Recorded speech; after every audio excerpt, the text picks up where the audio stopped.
Sebuah video yang merekam lumba-lumba berwarna merah muda atau pink menampakkan diri di perairan viral di media sosial. Video itu dibagikan oleh akun Twitter @underwaterviews pada Kamis 2 September 2021. Dalam video berdurasi 10 detik tersebut, terlihat kawanan lumba-lumba berwarna pink dan hitam terlihat di permukaan air. Hingga saat ini videonya telah ditonton puluhan ribu kali. Peneliti mamalia laut di Pusat Penelitian Oseanografi Lembaga Ilmu Penelitian Indonesia atau LIPI, Sekar Mira mengatakan, lumba-lumba pink itu bernama Sousa chinesis.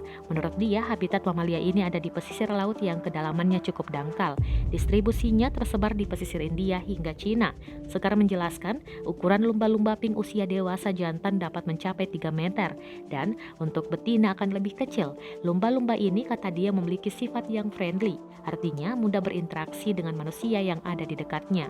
Lebih lanjut, Mira mengatakan Sousa chinesis sangat rentan terhadap ancaman yang ada di pesisir, mulai dari alih guna lahan hingga pencemaran limbah.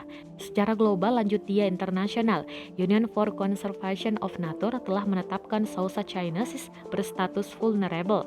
Dengan kata lain, populasinya mengalami tekanan sementara jumlah individu dewasa terus berkurang. Hal ini sangat mengkhawatirkan mengingat sebelumnya banyak binatang dengan status serupa yang akhirnya mengalami kepunahan.